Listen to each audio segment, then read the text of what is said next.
All right, hey, good evening, everybody. This is Dan Craven with DJ Craven, and special guest tonight, Jamie Plunkett.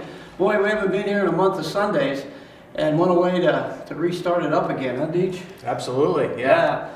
So, as we all know, you've probably read in the papers. If you haven't heard it by now, you're going to hear it now, but you probably should have heard it by now. After 37 years, our special guest here, Jamie Plunkett's going to retire. Coach, what do you feel about that? Oh, at the end of the season, you're done, and I'm sure next fall, late August, September, it'll probably hit me more than it is now. Right now, just trying to do some of the end of the season tasks, get ready for our banquet, and then help with some of the transition from this current coaching staff with the next coaching staff. It'll probably be a little bit, another week or so before that is formalized. Still talking with some people, but in other years, whether you win or lose your last game, there's always a little bit of a, you're looking for a little bit of downtime. It's a long season, and so kind of that's where I'm at right now. Gotcha. Yeah, so DJ, I know you got something to fly in there. Just, like it always, just jump right in there. We'll start from the beginning, kind of this first square in the Yellow Brick Road. Kind of a little bit of background, where you're from, where, your hockey, how it all started, that kind of stuff. So why don't we take you back to maybe when you were high school age or even younger? How'd you? Grew up in Toronto, and went through they call it minor hockey up there instead of youth hockey down here. My dad worked for the Royal Bank, so we moved to Vancouver. And when I was going into my 12th grade year, I moved from Vancouver to Ottawa and lived with my aunt and uncle and played a year of Tier 2 junior hockey with the Ottawa Rangers. I had been drafted in the Western Hockey League by the Swift Current Broncos.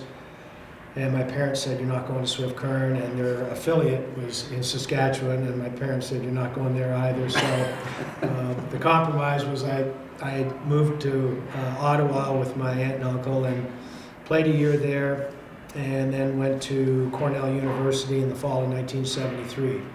And following graduation, went back to Toronto to 2 years of postgraduate school in the sports medicine program there at Sheridan College, and then a job opened at Cornell right after Sue and I got married, and moved back to Ithaca, New York, and were there for 4 years, and in the fall of 1983 moved to Meadville and to work in the athletic department as the athletic trainer with the college, and thinking I'd only be here 1 or 2 years, and it'll be 40 years this coming summer that I moved to Meadville. So then, were you one of those Canadian kids that your dad brought water into the living room or put it frozen in the backyard? Did you have one of these little frozen ponds in your? No, I think I was like most kids. There wasn't the access to games there is today. You got hockey on 2 nights, Wednesday night and Saturday, hockey night in Canada. And Wednesday night I wasn't allowed to stay up past the second period because of games didn't start till 8 o'clock, and so, but on Saturdays it was a family event. Everybody gathered in front of the television, and it's probably the very same today.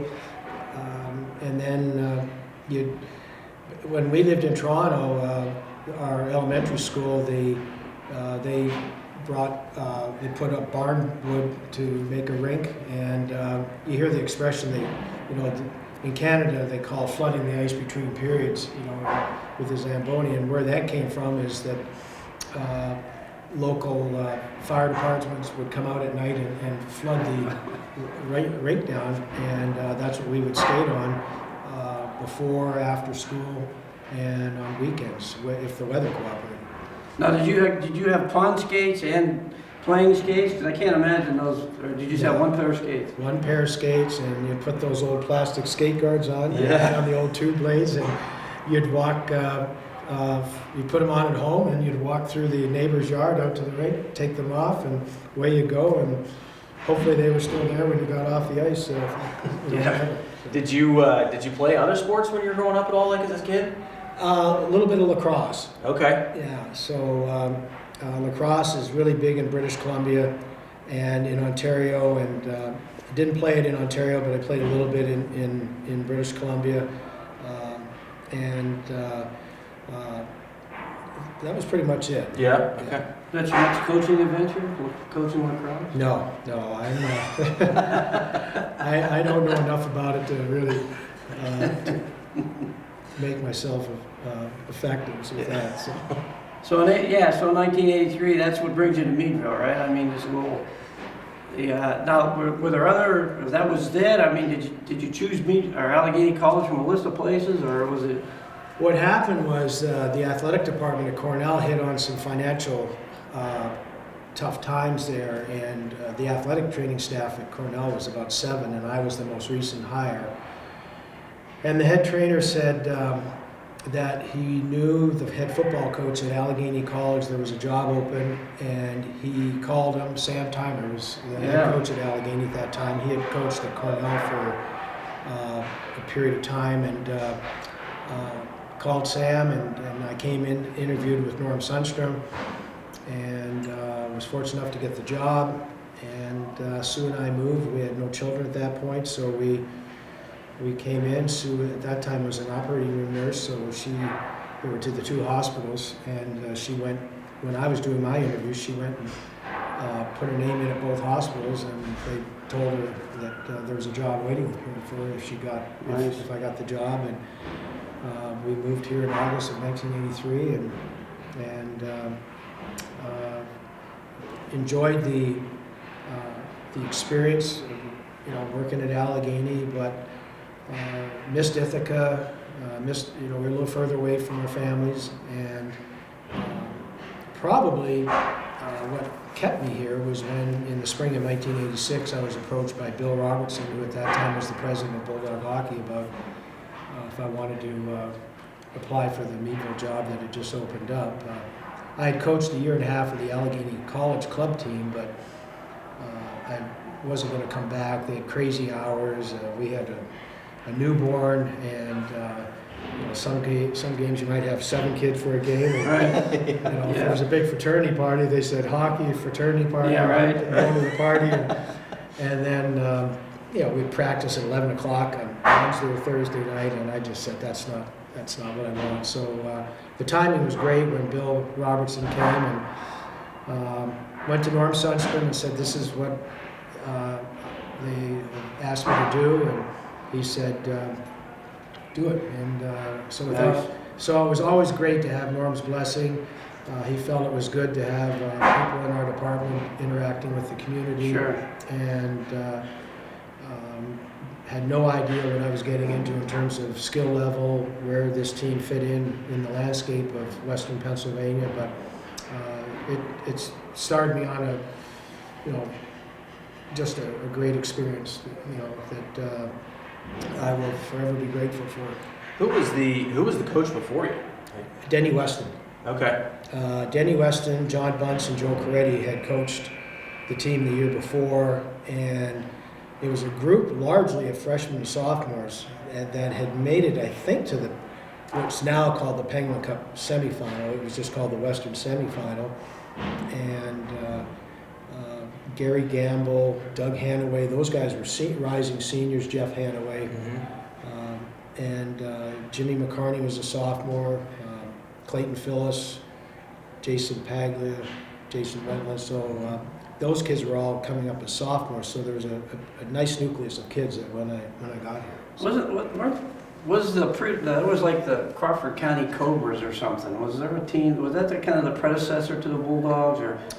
No, there was some, You're right. Tommy Yoder, I think, was on that Yeah. that squad. And Jeff Lagarde. Yeah, the guard was playing for that group. I think the Bulldog name went into effect in 1979. I think the rink opened in the mid-70s, and they were called the Crawford County Cobras. So I think if a green sweater with a gold cobra. I think Tommy Yoder still has a sweater. It's kind of nice. But from what I was told, 79 is when they made the switch over to the current name of the Bulldogs. And the high school is okay with that?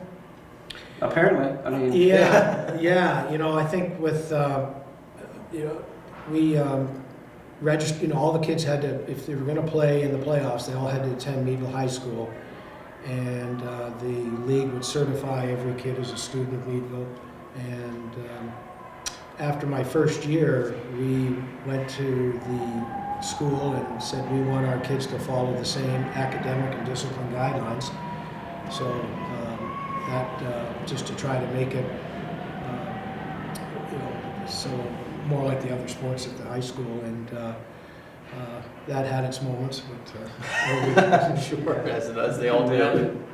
Yeah, I guess just accomplishing itself, 37 years, a lot of stuff could happen, but it's hard to remember all this stuff. But the best, what are some of the best accomplishments you feel that you made, not only to Meadville hockey program itself, but even the Meadville community? That's a tough question, isn't it? Yeah. We ask probing questions around here. I think the one that we're probably most proud is, I think it was around 2006, we started the Power Play for Prevention program. And at first we partnered with the Susan Komen group, and I got it from Cornell. The head coach at Cornell told me that what a couple of his players were doing. For every power play goal that Cornell scored,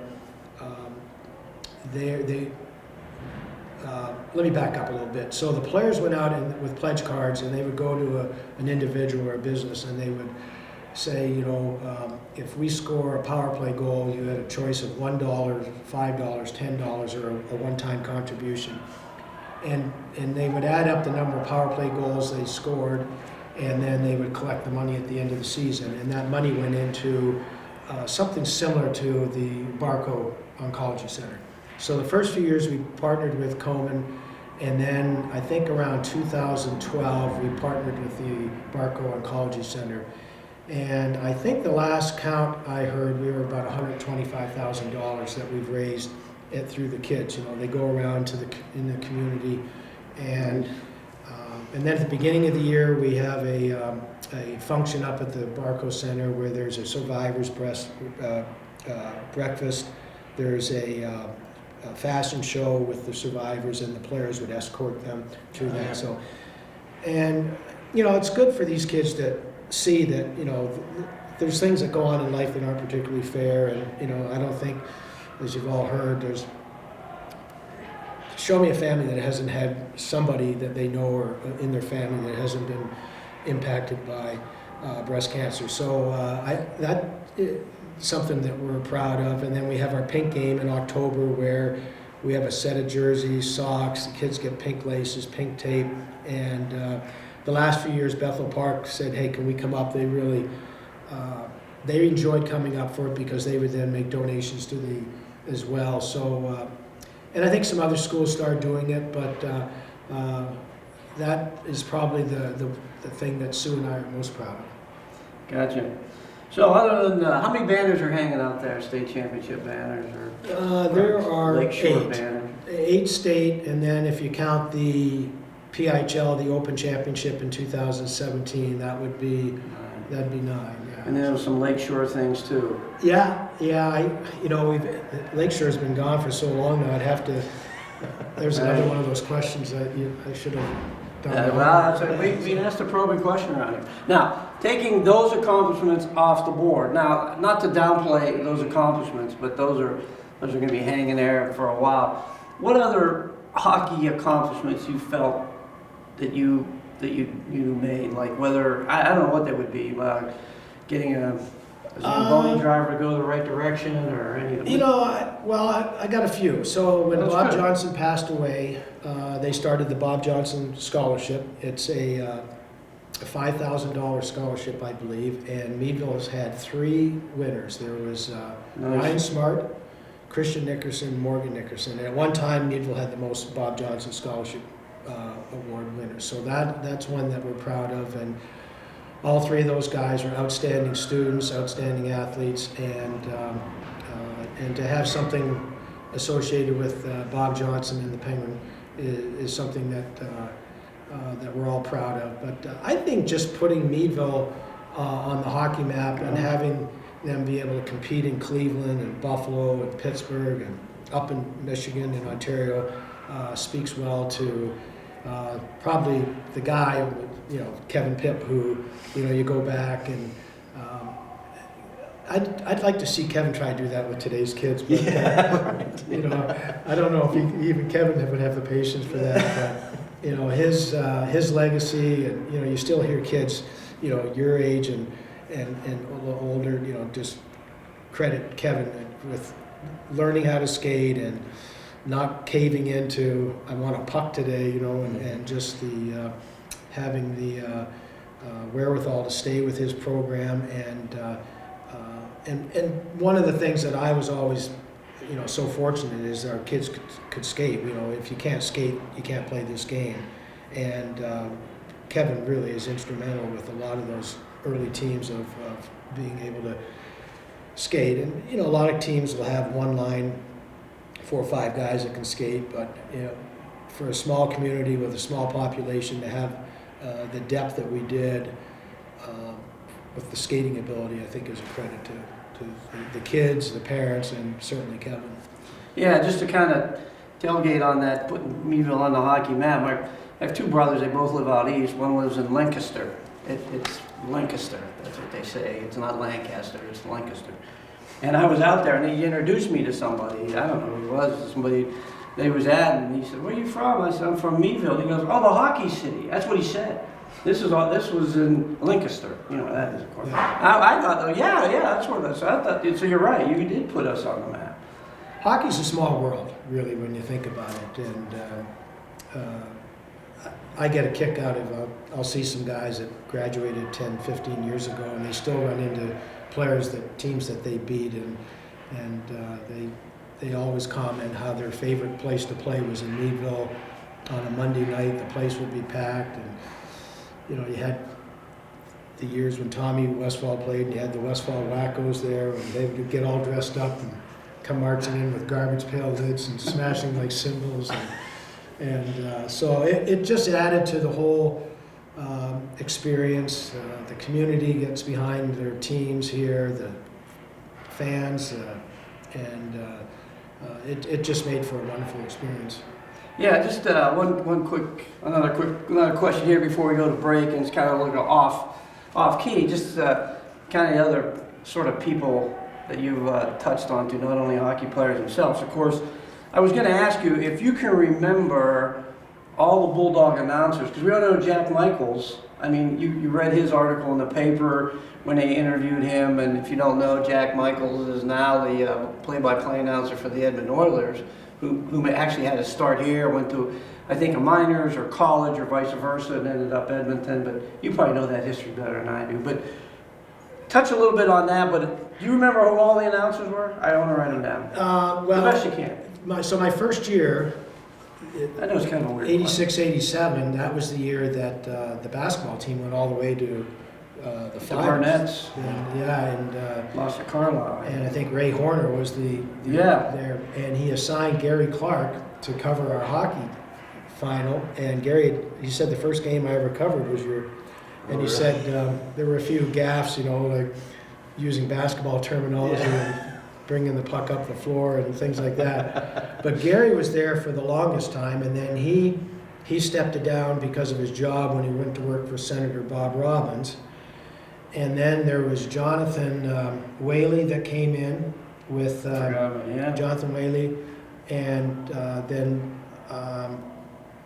there was, I think didn't Lon do it for Lon Wilson? I He think? might have done one or two. I can't, that's what I'm trying to remember. And then Jack came in for a few years, and then Gary came back.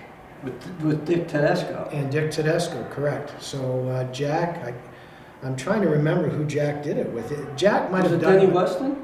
It might have been Denny, but it also might have been Jonathan Whaley, because they were both employees of WMGW at that time. And Jack was doing Allegheny, he was doing Meadville, and the year we went to the AAA state title in 1999, we had 4 playoff games, and they were all overtime games. He used those tapes to send out, and he got his first job with a minor team in Colorado, and then he went from there to Alaska in the ECHL, and then out of like 200 people that applied for the Oilers radio play-by-play, he was the only American, and he got the job. And Yeah, which is, to me, pretty outstanding. and just talking about Jack, he just did his 1,000th game as an Oilers broadcaster Oh, nice. in the last 2 weeks. So where is he from originally?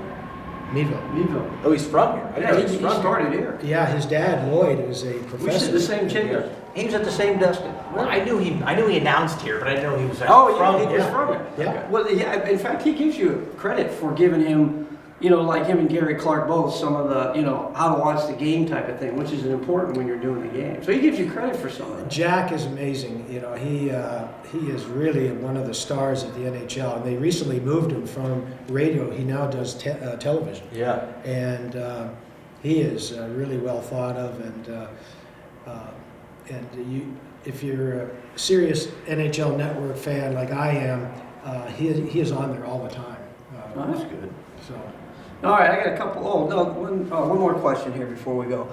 Was there anybody through, like any other coaching season, ups and downs, and it's maybe, you got your ups and downs, valleys and mountains, but was there any one person coach outside here that you might call and say, hey, look, this is what our team's doing, what I'm doing wrong, I can't see the forest for the trees. Was there one or any person you would call on at all? Luckily I had a couple.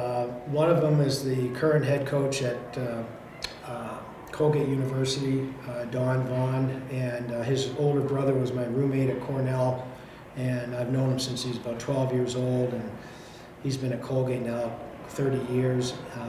When Barry Smith was the assistant coach with the Penguins, I knew Barry back when I was at Cornell. He was the hockey coach at Ithaca College, or Elmira College. He's an Ithaca College graduate. And my JV team would play Elmira's JV team, and I'd see Barry. And then when he came to Pittsburgh, the year they won the first Stanley Cup, we reconnected, and I used him as a source. And then when he moved on to Detroit, we continued to use Barry. I'd call him up or email him, and he was always willing to help out young coaches and other coaches.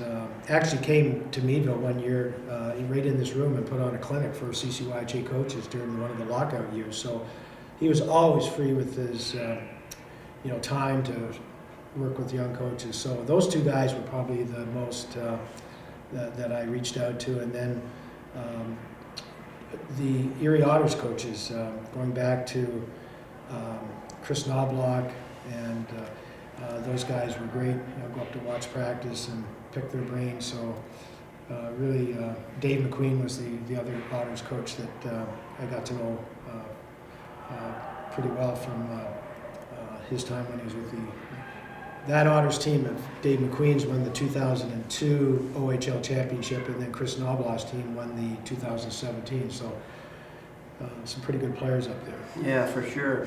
And the other thing too, during your tenure here, maybe later on, did you get any other offers to go anywhere? Maybe assistant at a college, or move up to college to be a coach, and since you were retired as a trainer, did you get any requests? Closest I came was going back to Cornell to work as an assistant athletic trainer, but working with the hockey team.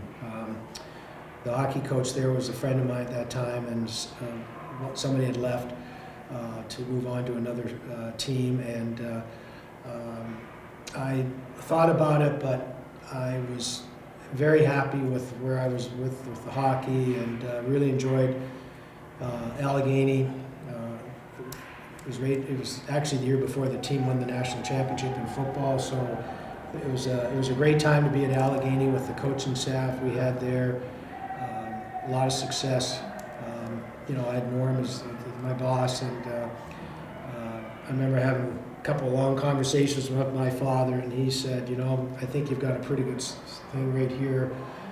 It's never the same when you go back than when you left, and he said you probably might be disappointed. So I took his advice, and happy that I never left. Yeah, that sounds like solid advice. Didn't you have before you go to break, did you have another, wasn't there a little stint with the Penguins though too? At some point there was a story that I think we've heard before about the potential of, in the Penguins organization, right? Yeah, the Skip there was the athletic trainer with the Penguins, and he was tight with Tony and Phil Esposito. They were starting Tampa Bay, and Fred Phillips and I and Dick went down to a Penguins practice, and he met with Craig Patrick.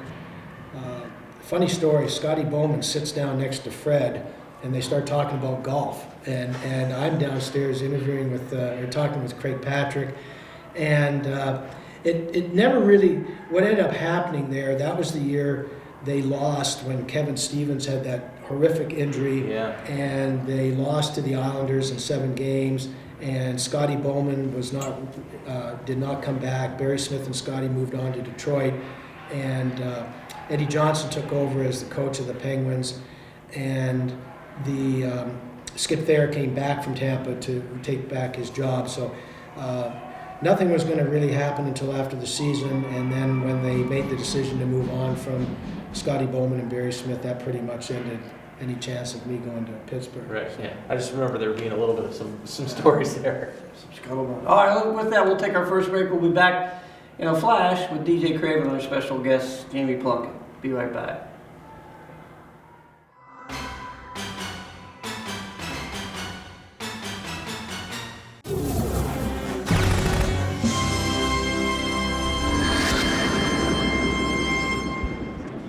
Hey, ladies and gentlemen, I'd like to, good thing I have a microphone because unfortunately I had too much screaming tonight. I want to take a moment to thank a very close friend of mine, Mr. Jamie Plunkett, on his 1,000 wins. What I want you to see behind me is the banner that we've presented to him this evening. It really stands for over 3 decades of very hard work, a lot of dedication, and a tremendous amount of success. Obviously, I personally would like to thank Jamie. Again, excuse my voice, but I'd like to thank Jamie for making Meadville, turning this hockey program in the city into Meadville, to be known as one of the best hockey programs in the eastern United States, not speaking just of Crawford County and Pennsylvania. We're competitive everywhere we go. I think these guys, Jason over here, will contest to that. All I can hope for is that maybe, God willing and a lot of luck, maybe Jamie and I can hang up a much, much bigger one, maybe 2,000. Jamie, come up and say some things, please.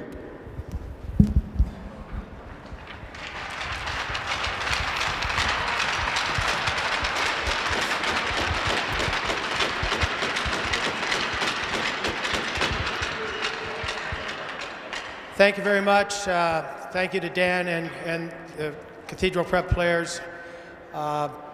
It's hard to believe that it's been this many years, but as I've been telling a lot of people, you can't do this alone, and without the players, this doesn't happen, and the coaches, parents, my family, and our community. So thank you very much for all the support, and look forward to the rest of the season. I wish Cathedral Prep the good luck the rest of the season as they head into the final part of their season. And again, I'd like to thank all of those people that have made this possible. Thank you.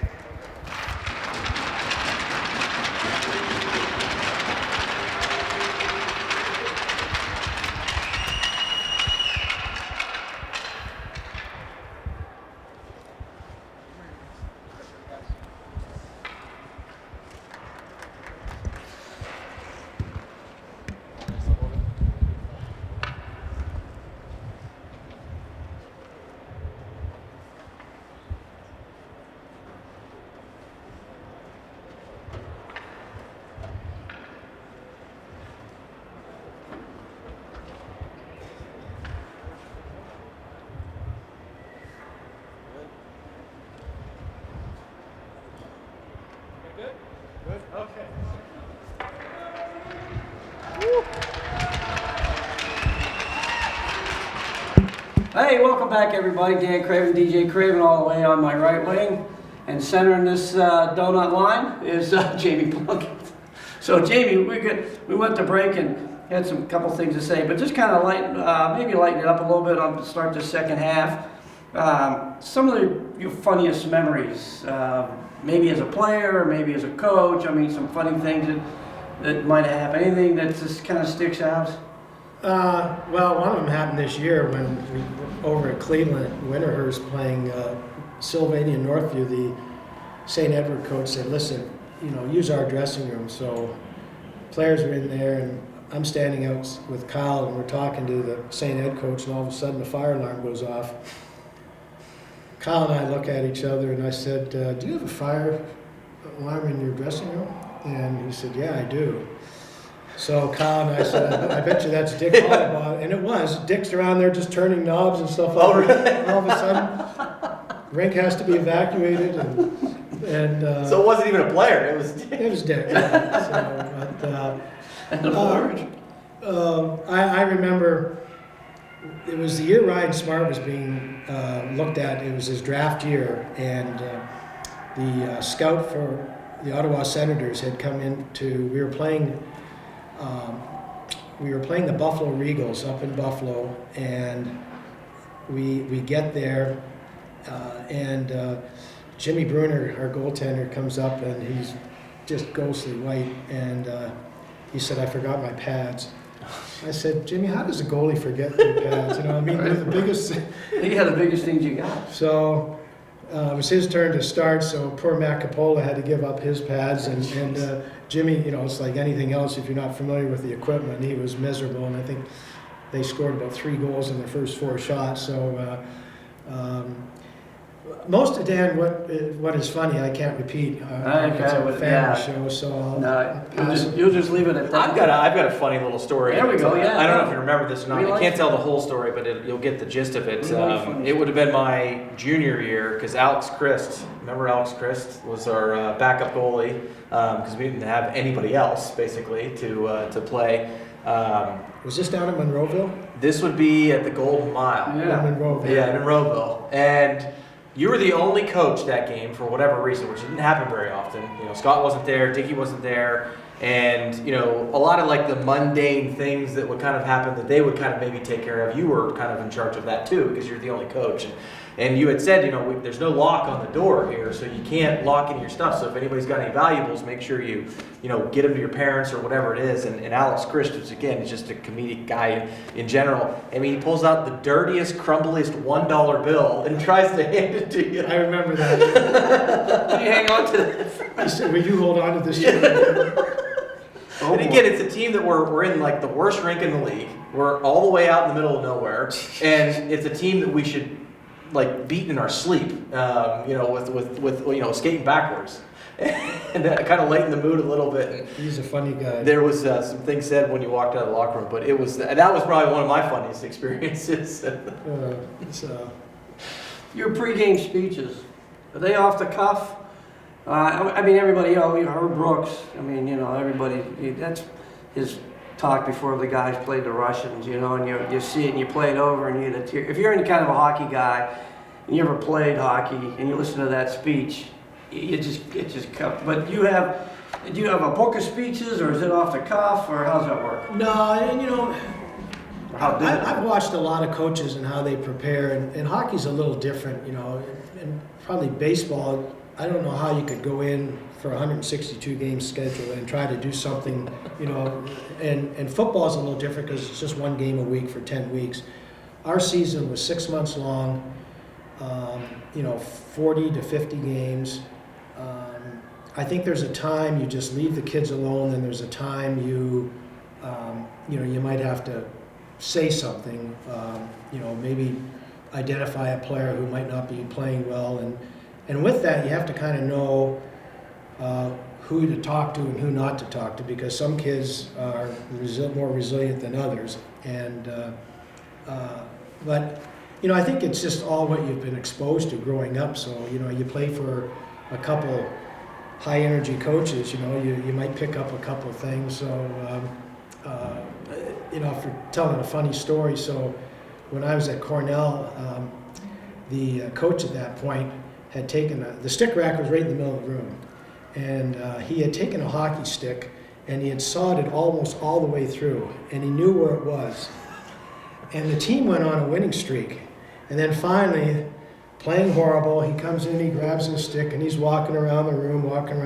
He's one of these guys you never took your eyes off because you just never knew what he was going to do. He was an old Toronto police officer. He gets to the end of his tirade, and he takes his stick and just snaps it like that. And our eyes going to... And, we find out later that it was all planted, right? And I thought, I would never do that because the kids are too smart.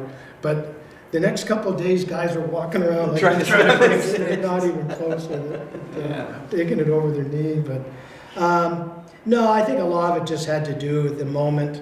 I can even remember the state championship game. We had played well for a long time, and we were down by a goal going into the third. And I remember coming in and getting after the group just to say, hey, you're one period away from reaching a dream, fulfilling a dream, and you're only down by a goal. And a lot of times it's not rehearsed. A lot of it's just spontaneous. And I usually got madder in practice than I did in games, because if I didn't think we were working hard or not attention, that seemed to get me more than if we weren't playing well in a game. So. Yeah, I can. Yeah. Anyway, how'd you go about picking captains? Well, there is no formula. I think you just watch. You watch and see how kids interact with others,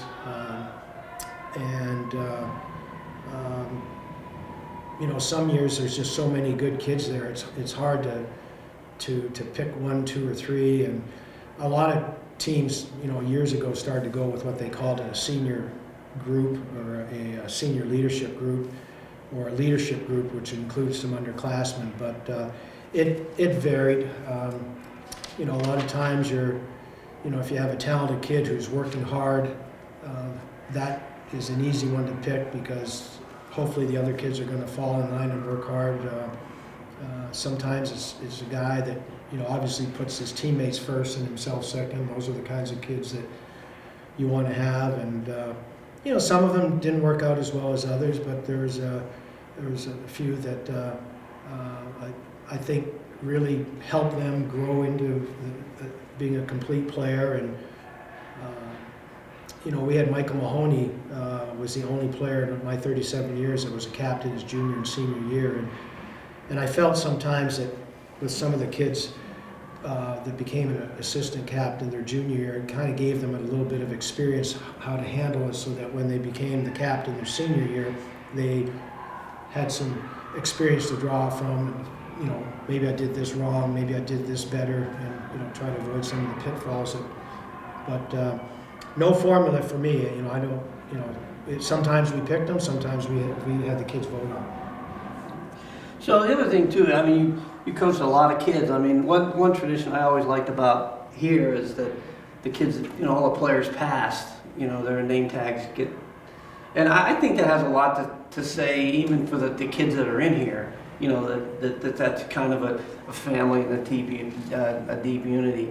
But it's easy. I guess it's not easy. It's easy for me to say, but from coaching people like Ryan Smart and Scott Phillis and Nick Franz and Mahoney's, those are the kind of the easy kids to coach. But do you feel like there's a self-accomplishment of any group of players that you looked and you said, okay, this kid has potential, a 9th grader, 10th grader, he's a little bit better, and then you kind of worked with them a little bit and they actually became better as they went on?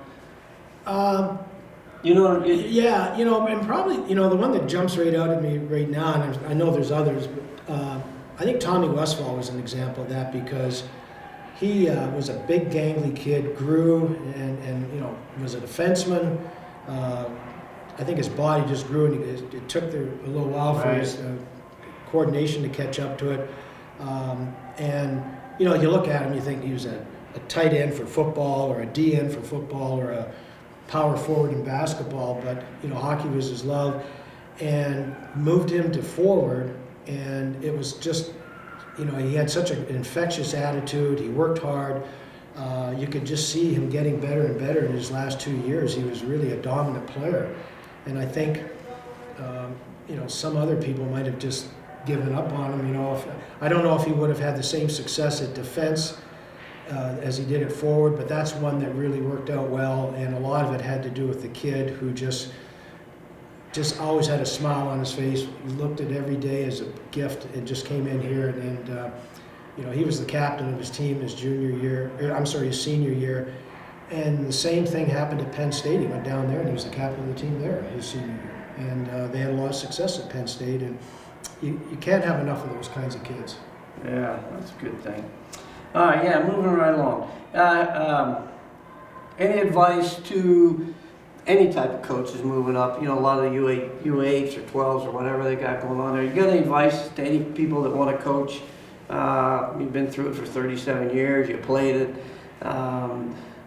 Sometimes experience is your best teacher, and it's easy to see things now than when you're getting into there. But what kind of, if you're talking to some of these coaches, what advice would you give them? What to look out for, what to maybe to avoid, so on and so forth. For me, I became a sponge. I realized that when I was named JV coach at Cornell, I think there's an attitude when you've played the game, you know everything. And during my first JV practice at Cornell, I realized I didn't know anything. And from that point on, I started watching hockey a lot differently. I started to talk to other coaches. I started to, go to practices. I think you talk to a lot of coaches and they'll tell you they're all pirates and thieves. They take things from everybody they can and tailor it to the skill set that you have on, whether it's a U10 or a midget team or a high school team, you have to kind of tailor it. But what I realized probably about 8 or 9 years ago, that we needed to start devoting more time to skill skating. I took that for granted for a number of years because that work had been done.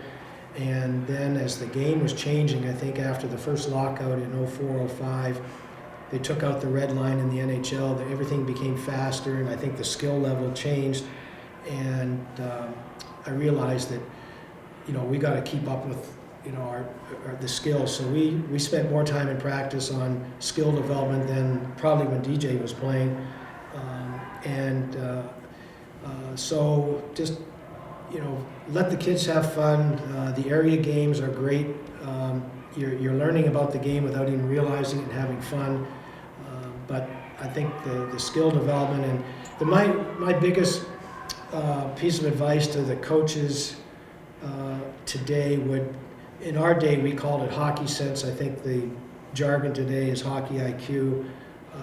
I think the goal of every coach should be to try to raise that hockey IQ of your group, so you know where to go when your team has the puck and where to go when your team doesn't have the puck, because that is lacking, not just in our area, but I talked to a number of coaches and they said with this emphasis on skill development, hockey IQ is suffering because they're more worried about doing a Michigan type of goal than they are, where am I supposed to be back checking, or where am I supposed to be defensive zone coverage, and that would be my one piece of advice: to don't pass on the opportunity to talk about where you're supposed to be with and without the puck. Yeah, for sure. And I guess to some degree that would go to the players out there as well. Like young players, you need to skate. You said that earlier. That's how you play the game, if you can't skate, and some skill development. But anything else other than just listen to your coach? What other advice? Well, sometimes don't listen to your coach. Yeah, it's I think as a coach, I've always had trust in the guys that I coach with. Scott, Dickie was in a unique situation. He never played the game, but he went to all the clinics with me and with the other coaches and really picked up the game, and he was able to help the kids out. Last 10 years, Kyle Wade has been, Kyle's a great coach. Chase Leach joined the staff this year, And I think you have to surround yourself with good people and believe in them and trust them. The last thing you want to do is have somebody that's just going to stand there and be a mannequin and just say yes, yes, yes. And I was fortunate that I was challenged all the time by these coaches that keep you on your toes. I think that makes you a better coach, and it makes you a better coaching staff. Yeah, I sort of have my opinion on this one, but do you have any good time to chirp at the referees? Is there, during the game? You know, when I was younger, I was an idiot. You know, you think you're going to change their minds, and you yell and scream and throw stuff, and they just stare at you. I think what you can do if there's a missed call, maybe between periods when nobody's watching, you can say, I think you missed one. And a lot of times the referees will go to their partner and say, did I miss something? And they're human, they make mistakes, and I think deep down, they do not want to decide games. I think they want the players to decide the games, and they'll never admit it, but I think somewhere along the line you might catch a break down, later in the game, or maybe the next game you have them, and if you treat them with respect, you're going to it'll go a long way, and I think the disciplined teams that don't take the unsportsmanlike penalties and the 10-minute misconducts, you're going to get a little bit of a break at some point down the road. Winning teams find ways to win, and I think that's part of it. Plans moving forward? I really don't have any plans. I'm 99.9% sure I'll never be involved with a team with the time commitment that the Bulldogs. It's just it's a long season. I'm looking forward to doing some things that I haven't had the opportunity, picking up and traveling a little bit. But I'll be around the rink. There's a couple of ideas that I have with a couple of parents.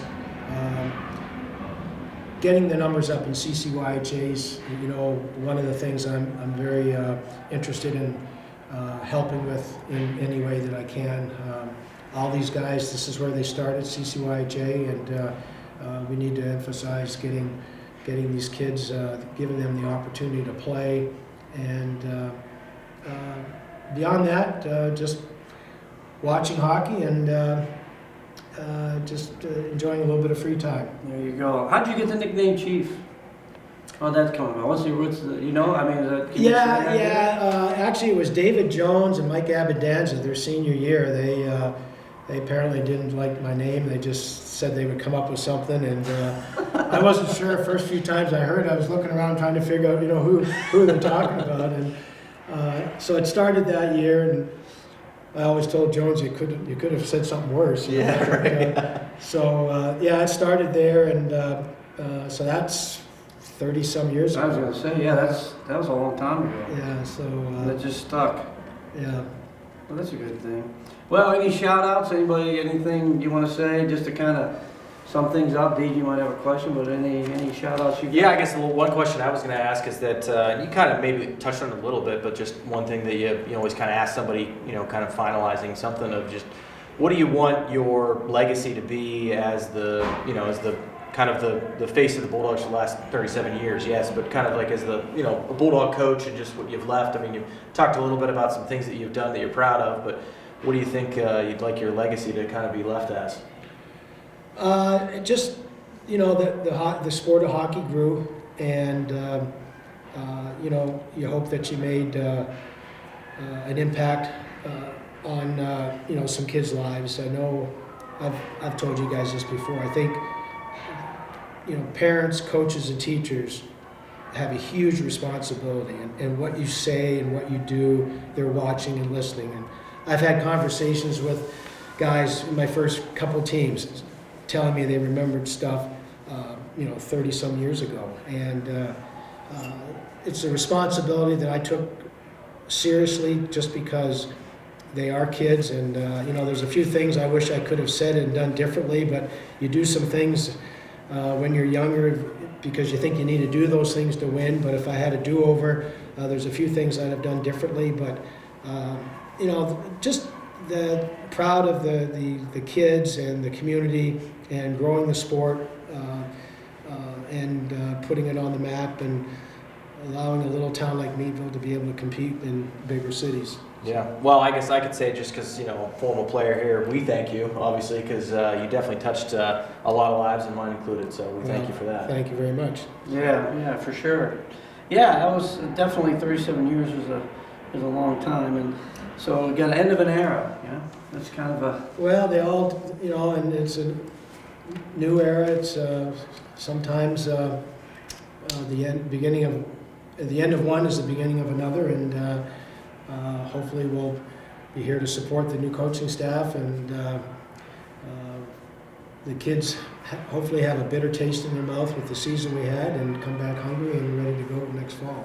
I get the feeling just what we're talking about, this is not going to be Tom Brady retirement and then I'm coming back out. This is not going to be one of those, right? This is a done deal. No, and there were a couple times I was close, but there's two things one that my wife said, and one that my wife said, please do not say you're leaving coaching to spend more time with the family. So I've tried to stay away from that, saying that I want a break, I want to be able to pick up and do some traveling, and you can come with me. But I didn't want to be one of those coaches that steps aside and then 2 years later you're back. And a friend of mine said, you'll know when it's time, and I said, well, how do you know? He says, I can't tell you that, you'll just know yourself. And I know it was time this year. This was, it's time to step back and let somebody else do it. And I've enjoyed it. It's been a great experience for myself and my family, but it's time to move on to another chapter. So. Oh, very good. Well, with that said, and the final buzzer outside on the rink, this is Dan Craven with DJ Craven with Coach Plunkett. I guess Jamie Plunkett? Thank you. Yeah. No longer coach. Thanks, Chief. Thanks, Deej. With that, we'll say good night, everybody.